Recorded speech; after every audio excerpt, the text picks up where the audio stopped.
Jake Martinez stepped off the transport ship and looked around at the massive space station floating in orbit around Kepler 442b. The Galactic Institute of Xenobiology was bigger than anything he had ever seen. Silver towers stretched in all directions, connected by glowing bridges that pulsed with soft blue light. Ships from dozens of different worlds docked at various ports, each one stranger than the last. Jake pulled his single bag over his shoulder and followed the crowd of beings toward the main entrance. He was one of only 12 humans accepted into the exchange program, and at 20 years old, he felt both excited and nervous about spending a full year studying alongside alien species. His parents had been worried about sending him so far from Earth, but Jake had dreamed of this opportunity since he was a child.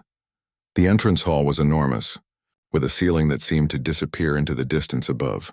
Thousands of students moved through the space, and Jake tried not to stare at the incredible variety of life forms around him. There were tall, thin beings that looked like they were made of crystal, their bodies catching and reflecting the light in beautiful patterns. Other students had multiple arms or moved on tentacles instead of legs, or floated through the air without touching the ground at all. Jake noticed how carefully everyone moved. The crystal beings stayed far apart from each other, as if they were afraid of bumping into anything. A group of insect-like students with 6 legs each walked in perfect formation, their movements slow and precise. Even the floating students maintained careful distances from walls and other beings. A voice echoed through the hall, speaking in a language that sounded like musical chimes. Jake's universal translator, a small device clipped to his ear, converted the sounds into English. All new students please report to Orientation Hall 7 for species-specific briefings. Jake followed the signs to Hall 7, where he found himself in a much smaller room with the other 11 human students. They all looked as amazed and overwhelmed as he felt. A few were taking pictures with their communicators, while others just stood quietly, taking everything in. The door slid open, and a tall, thin being entered the room. It had 6 arms, purple skin, and large yellow eyes that seemed to glow softly. Jake's translator identified the being as Professor Keltar from Centauri Prime. "Welcome, humans," Professor Keltar said, his voice sounding warm despite coming from an alien throat. "I am Professor Keltar, and I will be your species coordinator during your time here. I want to begin by explaining some very important safety protocols that will keep you alive during your studies." Jake and the other students listened carefully as the professor continued. "Each species in this institute has evolved under different conditions, with different physical capabilities and limitations. What might be a minor inconvenience to one species could be fatal to another. For this reason, we have strict medical protocols that must be followed at all times." Professor Keltar activated a holographic display that showed the layout of the medical center. Any injury, no matter how small, must be reported immediately to the medical staff. Our healing chambers are designed to treat beings from over 300 different worlds, but proper treatment requires immediate response. In the past, students who delayed medical treatment for even minor injuries have suffered permanent disability or death. One of the human students, a girl named Lisa from California, raised her hand. "What kind of injuries are we talking about?" "Like how minor is minor? Any break in the skin, any impact to bone or cartilage, any strain to muscle or connective tissue," the professor replied. "Even what you might consider a small scratch could become infected with bacteria that your immune system has never encountered. A bruise that seems harmless might indicate internal damage that could prove fatal without proper treatment." Jake found this hard to believe, but he nodded along with the others. He had played sports all through high school and had dealt with plenty of cuts, bruises, and minor injuries without much concern. But if the professor said it was dangerous here, he would be careful. After the orientation, Jake was assigned to his dormitory pod. The living spaces were designed to accommodate different species, so his pod was quite large, with areas that could be customized for different environmental needs. When he arrived, he found his 3 roommates already there. Zixith was one of the crystal beings Jake had seen in the entrance hall. Up close, Jake could see that Zixith's body was made of what looked like living diamond, with patterns of colored light moving through the crystal structure. Zixith's voice sounded like wind chimes when he spoke. "Greetings, human Jake. I am honored to share living space with you." Vorthak was completely different. He looked like a giant praying mantis, but with thicker armor and breathing apparatus that helped him process the station's atmosphere. His homeworld was one of Saturn's moons, and he needed a methane-rich environment to stay healthy. His section of the pod was sealed off with its own air system. "Welcome, soft skin," Vorthak said, his voice coming through a speaker system. "I have heard much about human curiosity." The third roommate was the most unusual of all. Quinn appeared to be made of a thick, gel-like substance that held together in a roughly humanoid shape. Jake could see sparks of electricity moving through Quinn's translucent body. And when Quinn spoke, the voice seemed to come from everywhere at once. "Human friend Jake, I am pleased to meet you. Your electromagnetic signature is quite interesting." Over the next few days, Jake settled into life at the Institute. His classes were fascinating, covering topics he had never imagined. He learned about species that lived in the vacuum of space, others that existed as pure energy, and some that experienced time differently than humans did. But what struck him most was how careful everyone was about physical safety. In the gymnasium, students exercised within protective force fields. Any activity that involved movement was conducted with medical teams standing by. The swimming pool had separate sections for different types of beings, with emergency systems that could instantly drain and refill the water if contamination occurred. Even recreational activities were heavily monitored. Jake watched a game that was similar to basketball, but every player wore protective gear that covered their entire body, and referees stopped the game immediately if anyone made contact with another player. Jake began to understand that most species in the galaxy were much more fragile than humans. The crystal beings could literally shatter if they hit something too hard. The insect-like students could lose limbs that would never grow back. Even minor injuries that humans recovered from quickly could be permanent or fatal to others. Still, Jake missed the freedom of movement he was used to on Earth. He wanted to run without protective gear, to play sports without constant medical monitoring, but he respected the rules and tried to adapt to this new way of living. After all, he was here to learn, and part of learning was understanding how different species survived in their own ways. 3 weeks had passed since Jake arrived at the Institute, and he was starting to feel more comfortable with his new life. His classes were challenging but exciting, and he had formed friendships with students from several different worlds. His roommates had become like brothers to him, each teaching him about their unique cultures and ways of thinking. Jake had also discovered gravitational disc, a sport that was popular among many species at the Institute. The game was played in a large spherical chamber where artificial gravity could be adjusted in different zones. Players had to navigate floating platforms while trying to score points by getting a glowing disc into goal zones. The gravity would shift randomly during play, making the game both challenging and unpredictable. Most species played very carefully, using safety harnesses and protective gear. But Jake found that his human balance and reflexes gave him some advantages in the shifting gravity fields. He had joined a mixed team that included Zixith, 2 students from the Vega system, and a floating jellyfish-like being from the Outer Rim territories. On this particular day, Jake's team was playing against a group of advanced students who had been at the Institute for several years. The match was more intense than usual, with both teams scoring quickly as the gravity field shifted every few minutes. Jake was enjoying himself, moving between platforms with the kind of athletic confidence he had developed playing sports on Earth. The game supervisor was Instructor Veltar, a mantis-like being with compound eyes that could track multiple players at once. Veltar was known for running safe games, always ready to stop play if anyone seemed to be in danger. Medical teams were stationed around the chamber, as they were for all physical activities at the Institute. Jake was positioned on a platform about 15 feet above the center of the chamber when the gravity field suddenly increased, from normal to about twice Earth gravity. Most players immediately grabbed onto something stable and waited for their bodies to adjust. But Jake saw an opportunity. The opposing team's goal zone was on a platform just 10 feet away, and he was holding the scoring disc. Without thinking about it the way he might have back home on Earth, Jake bent his knees and launched himself toward the goal platform. For a moment, he flew through the air exactly as he had planned, but the increased gravity pulled him down faster than he had expected. And instead of landing cleanly on the platform, he hit the edge with his shoulder and rolled awkwardly onto the surface. There was a loud pop as Jake's shoulder joint separated. He felt the familiar sensation of a dislocated shoulder, something he had experienced twice before during football games in high school. It hurt, but it was not the kind of pain that made him panic. He sat up on the platform, holding his arm carefully against his body, and looked around to signal that he needed a timeout. What he saw shocked him. Every single player in the chamber had frozen in place. Zixith's crystal body was making a high-pitched humming sound that Jake had learned meant extreme distress. The two Vega students were clicking their mandibles in what sounded like panic calls.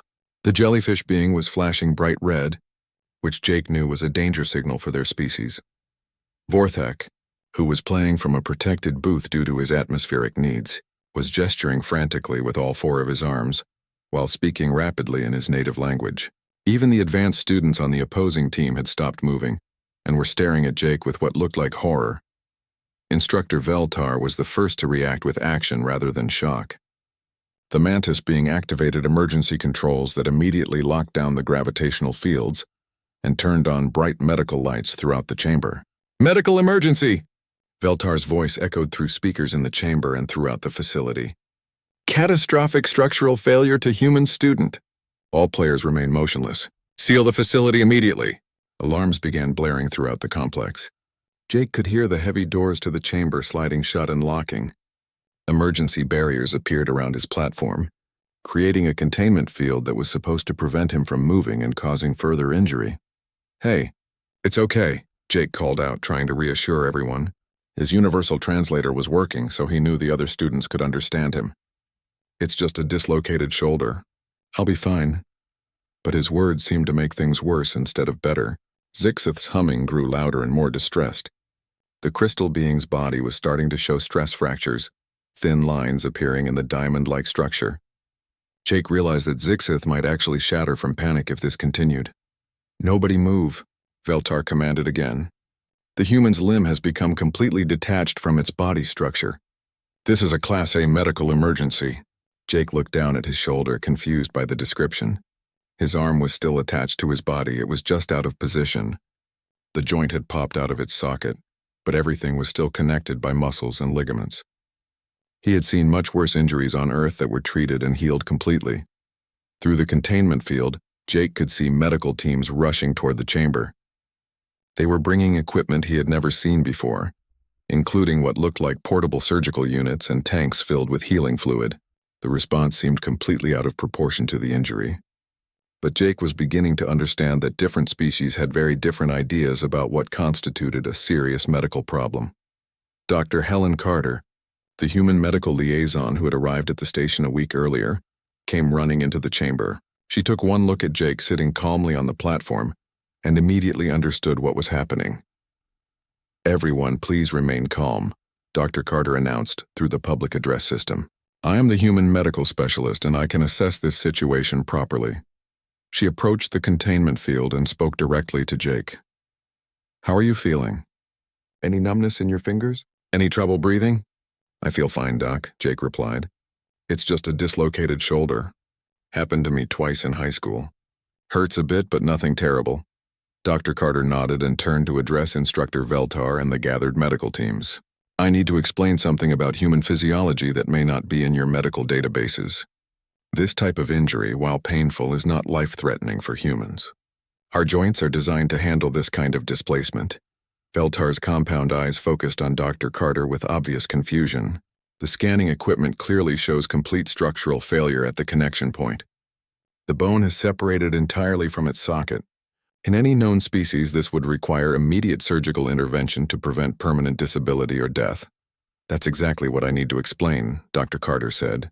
"Human joints work differently than most species you're familiar with. We evolved on a world with dangerous predators and variable environmental conditions. Our bodies developed the ability to handle significant physical trauma and continue functioning." Jake watched as Medical Director Thicksall arrived with an even larger emergency team. Thicksall was a tall, gray-skinned being with 3 eyes and tentacles instead of arms. The medical director began scanning Jake with instruments that beeped and hummed as they analyzed his condition. "The damage is extensive," Thicksall announced gravely to the assembled group. "Complete separation of the major arm bone from the shoulder socket. Significant displacement of surrounding tissue structures. In most species, healing this would require surgical reconstruction and months of regenerative therapy. The human may never regain full function of the limb." Jake tried to interrupt and explain that humans could fix dislocated joints manually, but every time he spoke, his words seemed to be misunderstood by the translation system. The aliens appeared to think he was becoming delirious from trauma, or perhaps going into shock. Dr. Carter raised her hand to get everyone's attention. With your permission, Medical Director, and with the consent of all present, I would like to demonstrate standard human medical treatment for this type of injury. The chamber fell completely silent, except for the humming of medical equipment and Zixth's distressed resonance. Jake realized that what happened next would change how every alien at the Institute thought about human capabilities. Medical Director Thicksall stared at Dr. Carter with all three eyes, the tentacles that served as arms moving in slow, thoughtful patterns. Around the chamber, dozens of alien students and medical personnel waited to see what would happen next. Jake sat quietly on his platform, still holding his dislocated arm against his body, trying to understand why everyone seemed so terrified of what was, to him, a routine sports injury. Dr. Carter, Thicksall said slowly, I have reviewed the medical files for all human students. Your species' physiology is noted as being similar to standard mammalian structures. The injury we are observing should require surgical intervention, according to every medical protocol in our database. Dr. Carter nodded respectfully. I understand your concern, Medical Director, but human beings evolved under conditions that required us to handle physical trauma differently than most species. We developed mechanisms for dealing with joint displacement that don't exist in other biological systems you're familiar with. She gestured toward Jake, who waved awkwardly with his good arm. On Earth, this type of injury is common in athletic activities. Human medical practitioners learn to treat it as a routine procedure. That takes only a few minutes to correct, Instructor. Feltar's compound eyes focused intently on Dr. Carter. Are you suggesting that humans possess some form of regenerative ability that can instantly heal bone fractures? Not regeneration exactly, Dr. Carter replied. More like repositioning. The bones haven't broken, they've just moved out of their proper position.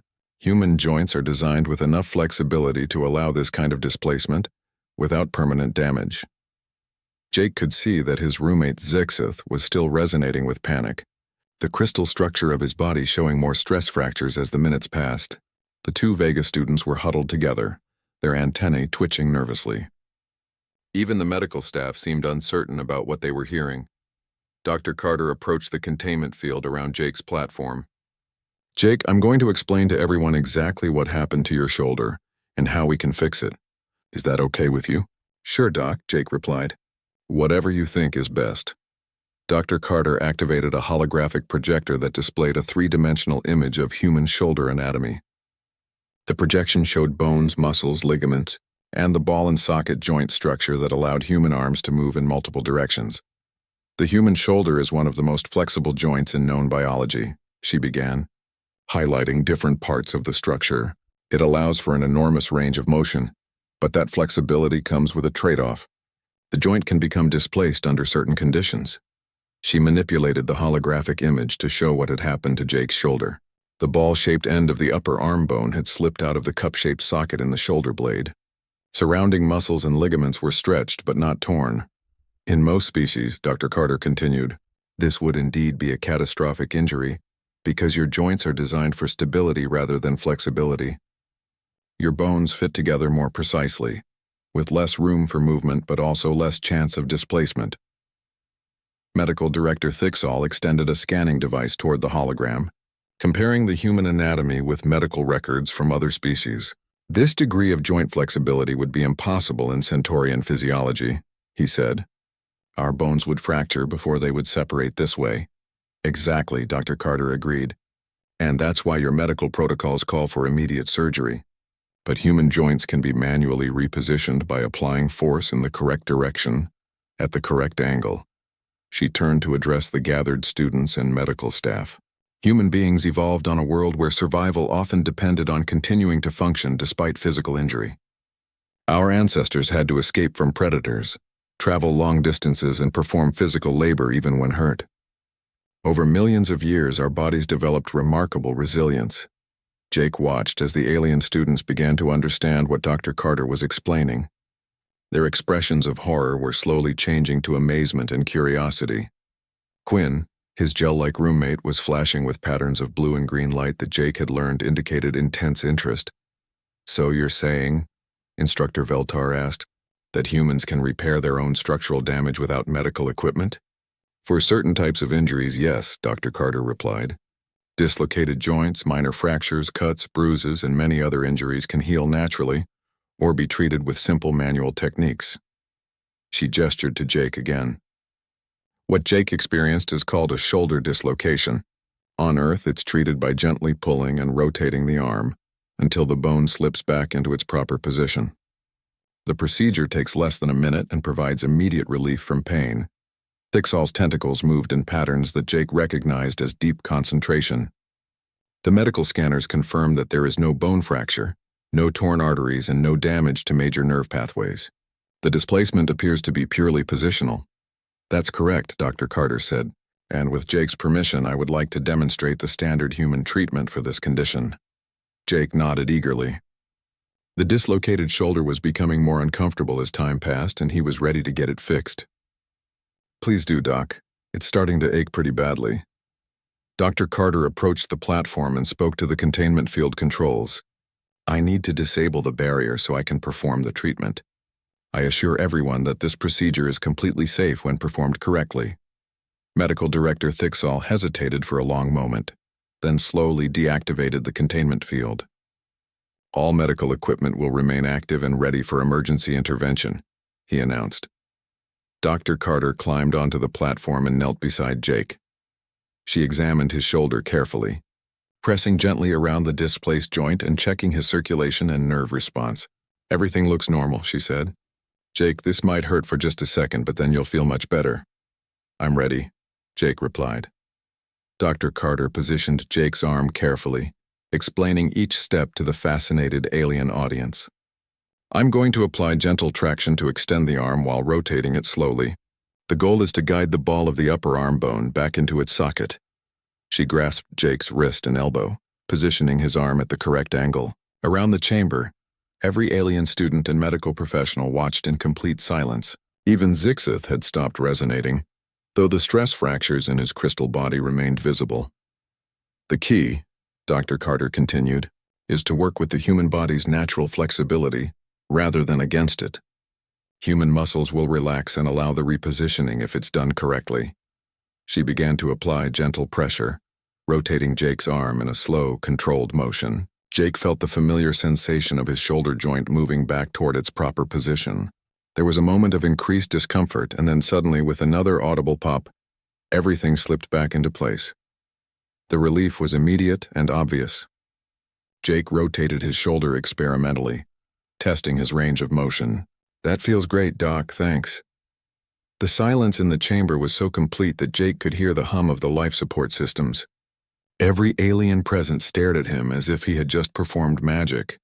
Medical scanners that had shown catastrophic structural damage now displayed readings that indicated completely normal joint function. Jake stood up and moved his arm around to show that everything was working properly. See? Good as new.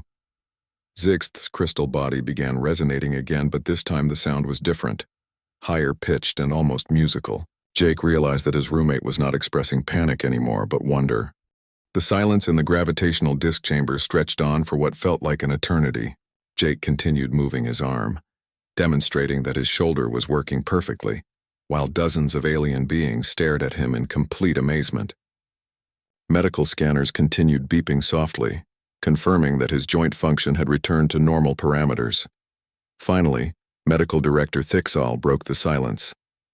This is unprecedented, the director said, tentacles moving in rapid, agitated patterns. The scanning equipment clearly showed complete structural failure, and now it shows normal function. How is this possible? Dr. Carter climbed down from the platform and addressed the assembled group. What you witnessed is a standard medical procedure that human doctors learn in basic training. But I can see that the concept is difficult to understand if you're not familiar with human physiology. She reactivated the holographic display and began showing detailed comparisons between human anatomy and the anatomical structures of several other species represented at the Institute. Most of your species evolved on worlds with more stable environmental conditions than Earth. Your bodies developed for efficiency and precision rather than resilience. Professor Keltar, who had arrived during the medical emergency, raised one of his 6 arms to ask a question. Dr. Carter, are you saying that humans regularly experience this type of catastrophic injury and simply repair themselves? It's not catastrophic for us, Dr. Carter replied. A dislocated joint is painful and temporarily disabling, but it's completely repairable and rarely causes permanent damage. Human athletes experience dislocations regularly and return to full activity within days or weeks. She gestured to Jake, who was now stretching his arm above his head to show his full range of motion. Jake will probably have some soreness for a few days, but there's no reason he can't continue playing gravitational disc tomorrow if he wants to. This statement caused another wave of amazed murmurs from the alien students. Vorthak's voice came through the speaker system from his protected booth. On my world, if a limb becomes separated from its socket, the individual becomes permanently disabled. We have mechanical replacements, but natural function can never be restored. Dr. Carter nodded sympathetically. I understand. That's why our medical protocols seem so strange to you, and why your protocols seem overly cautious to us. We evolved under different pressures. She expanded the holographic display to show Earth's environment. Images appeared of varied landscapes, mountains, deserts, forests, and oceans. Earth has extreme weather patterns, dangerous predators, and unstable geological activity. Humans survived by becoming incredibly adaptable and resilient. The display showed human ancestors running across rough terrain, climbing trees, and engaging in physical combat with large predators. Our bodies had to function even when damaged because stopping to heal completely would have meant death.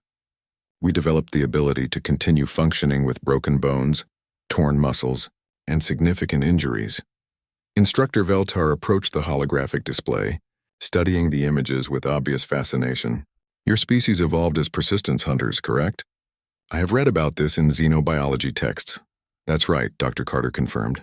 Humans would chase prey animals for hours or even days, running them to exhaustion. This required bodies that could handle enormous amounts of stress and keep functioning despite fatigue, dehydration, and minor injuries. Jake watched as understanding began to dawn on the faces of the alien students and medical staff. They were starting to realize that what seemed impossible to them was actually the result of millions of years of evolutionary pressure that had shaped human bodies in unique ways. Dr. Carter continued her explanation, showing how human bones were designed to bend rather than shatter, how human skin could stretch and heal rapidly, and how the human cardiovascular system could function even with significant blood loss. Humans can lose up to 40% of their blood volume and still survive if they receive proper treatment, she said. Our hearts can continue beating even when severely damaged. Our brains can function with reduced oxygen supply for several minutes without permanent injury.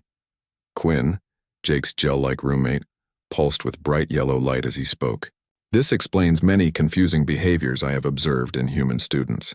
You engage in physical activities that would be fatal to most of us, yet you show no fear. We're not fearless, Jake interjected. We just have different ideas about what's actually dangerous. On Earth, a dislocated shoulder is something you might get playing sports. You go to the doctor, they pop it back in place, and you're fine. Zixith's crystal structure had stabilized, and the stress fractures were slowly healing themselves as his panic subsided. Human friend Jake, your body accomplished in minutes what would require surgical reconstruction and months of regenerative therapy for my species. Dr. Carter smiled at the crystal being. And your body can do things that would be impossible for humans. You can process certain types of radiation that would kill us instantly. You can survive in vacuum conditions that would be fatal to any carbon-based life form. Every species has evolved remarkable capabilities. Medical Director Thicksall was reviewing data from the medical scanners, comparing Jake's readings before and after the shoulder relocation. Dr. Carter, I would like to request permission to conduct a comprehensive study of human healing capabilities.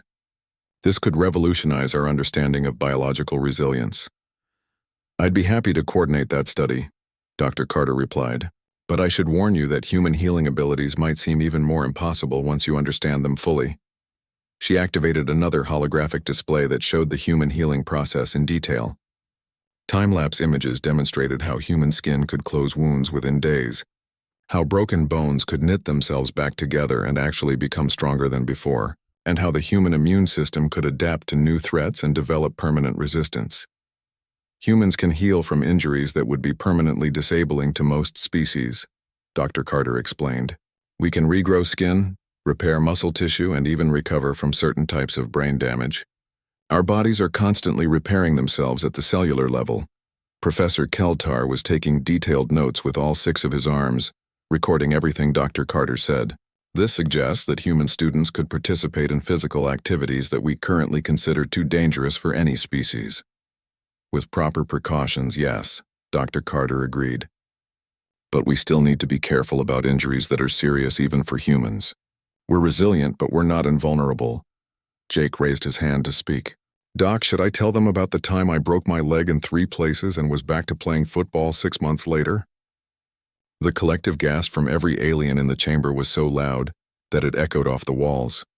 Several students immediately began speaking at once in their native languages, and Jake's translator struggled to keep up with all the different conversations happening simultaneously. Dr. Carter laughed and held up her hands for quiet. I think that's enough shocking revelations for one day. We don't want anyone to faint. But Jake could see that the damage was done. Every alien student in the chamber was looking at him with a mixture of awe, fear, and intense curiosity. He realized that his life at the Institute was about to become very different. Within 3 hours of the gravitational disk incident, Jake discovered that news traveled incredibly fast through the Galactic Institute. As he walked through the corridors toward his dormitory pod, he noticed that conversations stopped when he approached, and students from dozens of different species watched him with obvious fascination. His universal translator was picking up fragments of discussions in languages from across the galaxy. The words impossible healing, structural reformation, and human resilience appeared repeatedly in the translations. By the time he reached his pod, Jake realized that he had become something of a celebrity. Zixith was waiting for him in the common area, his crystal structure now completely healed from the stress fractures he had suffered during his panic. Human friend Jake, Zixith said, his voice creating pleasant musical tones. I must apologize for my reaction to your injury. In my species, such structural damage would mean death or permanent disfigurement. Don't worry about it, Jake replied, settling into his favorite chair. I probably would have panicked too if I saw you shatter into pieces.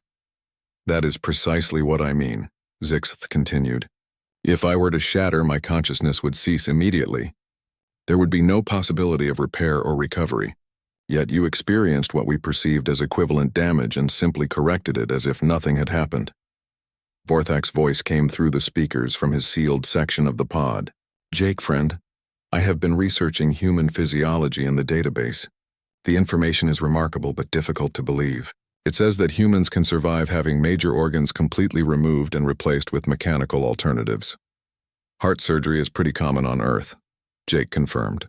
My grandfather had his heart valve replaced when I was 10 years old. He lived another 15 years after that. The silence that followed this statement told Jake that he had once again said something that shocked his alien roommates. Quinn pulsed with rapid patterns of light as he processed this information. Your species regularly performs surgical procedures that replace vital organs? Quinn asked, his voice carrying notes of amazement. Sure, Jake said. Hearts, kidneys, livers, even lungs sometimes. We can transplant organs from one human to another, or use artificial devices to replace damaged parts. He was interrupted by a chime from the pod's communication system. Professor Keltar's image appeared on the main display screen. Jake, would you be available to attend a faculty meeting this evening? Dr. Carter has suggested that a presentation on human biology would be valuable for our medical and xenobiology departments. Jake looked at his roommates, who all encouraged him with various gestures and sounds. Sure, Professor. I'd be happy to help. 2 hours later, Jake found himself in the Institute's main lecture hall, facing an audience of nearly 200 faculty members from dozens of different species. Dr. Carter stood beside him at the podium, and Medical Director Thicksall had set up various scanning and recording equipment to document everything that was said. Faculty colleagues, Professor Keltar began. This afternoon we witnessed something that challenges our understanding of biological resilience. Dr. Carter has proposed that we establish a new research program to study comparative healing abilities across species. Dr. Carter activated a holographic display that showed the afternoon's events in the gravitational disk chamber. The audience watched in stunned silence as Jake's shoulder was dislocated and then relocated. Several faculty members made sounds of distress or amazement as the demonstration played. What you're seeing, Dr. Carter explained, is completely routine medical treatment by human standards, but it represents capabilities that appear to be unique in our current database of galactic species. She gestured to Jake, who stood up and waved to the audience. Jake has volunteered to help us understand human resilience by sharing examples from his own experience. Jake approached the microphone, feeling nervous about speaking to so many distinguished academics. Hi everyone. I'm not a scientist or a doctor. I'm just a regular human student, but I guess my body can do things that seem impossible to other species. He looked out at the diverse audience, crystalline beings like Zixth, insectoid species like Vorthak, energy-based life forms, and creatures he couldn't even begin to categorize. Dr. Carter asked me to talk about injuries I've had and how they healed. Jake began with his first broken bone, suffered during a bicycle accident when he was 8 years old. He explained how the bone had snapped completely in half but had grown back together stronger than before within 2 months. The audience made sounds of disbelief as he described the healing process. He continued with other examples: a concussion from football that had healed completely within weeks, cuts that had closed themselves within days, and muscle injuries that had repaired themselves with nothing more than rest and basic care. The most serious injury I ever had was when I broke my leg in 3 places during a skiing accident, Jake said. The doctors had to put metal pins in the bones to hold them in the right position while they healed. He activated his personal communicator and displayed X-ray images that he had kept as souvenirs. The pictures showed his leg bone fractured in multiple places, then the same bone 6 months later, completely healed with the metal pins still visible inside. The audience reaction was immediate and dramatic. Several faculty members stood up to get a better look at the images. Others began rapid conversations in their native languages. Jake heard his translator picking up words like impossible, miraculous, and unprecedented in dozens of different languages. Dr. Carter took over the presentation to explain the science behind human healing abilities. She described how human bones were living tissue that could regenerate themselves, how human skin replaced itself completely every few weeks, and how the human immune system could learn and adapt to new threats throughout an individual's lifetime. Humans are not unique in having healing abilities, she explained. Many species can regenerate lost limbs or repair damaged organs, but humans appear to be unique in combining rapid healing with the ability to function normally, even while seriously injured. Medical Director Thicksall asked the question that was on everyone's mind. Dr. Carter, does this mean that human students could safely participate in activities that we currently consider too dangerous for any species? With appropriate modifications to our safety protocols, yes, Dr. Carter replied. Humans have different risk tolerances and different healing capabilities than other species. We need to develop guidelines that account for these differences. Professor Keltar stood up to address the audience. I propose that we establish the Institute's first comparative resilience studies program, with Dr. Carter as the director and Jake as our first research subject. The motion was approved unanimously, with faculty members from every department volunteering to contribute to the research. Jake found himself agreeing to participate in studies that would help the Institute understand human capabilities and develop new safety protocols for human students. Over the following weeks, Jake's life changed dramatically. He became the subject of countless medical scans and tests, all conducted safely and with his full consent. Researchers studied how quickly his body healed from minor cuts, how his muscles responded to exercise stress, and how his cardiovascular system handled various challenges. More importantly, Jake helped establish new activity programs that allowed human students to engage in sports and exercises that had been considered too dangerous. The first human-only gravitational disc league was formed, with safety protocols designed specifically for human physiology. Jake's roommates became his closest collaborators in the research program. Zixith studied how different species processed stress and trauma. Vorthak researched environmental adaptations across species. Quinn investigated energy-based healing methods that might complement biological healing. The culmination of the program came when Jake was invited to demonstrate human resilience capabilities to a gathering of representatives from worlds across the galaxy. The presentation was broadcast to millions of beings, showing them that the newest species to join the galactic community possessed remarkable abilities that could benefit everyone. Standing on the stage where he had first explained human healing to the Institute faculty, Jake looked out at an audience that now included beings from hundreds of worlds. "When I first came here," he said, "I thought I was just another student trying to learn about other species. I never expected that other species would want to learn so much about humans." He paused and smiled at the familiar faces of his roommates and professors in the front row. "I've learned that every species has amazing abilities that others don't have. Humans happen to be really good at healing and surviving injury, but we have a lot to learn from species that can live in space or exist as pure energy, or think in ways we can't even imagine." Jake gestured to Dr. Carter, who had become not just a colleague but a friend. "The most important thing I've learned is that our differences make us stronger when we work together. Human resilience combined with Centaurian precision, or vegan analytical abilities or crystalline computational power, can solve problems that no single species could handle alone."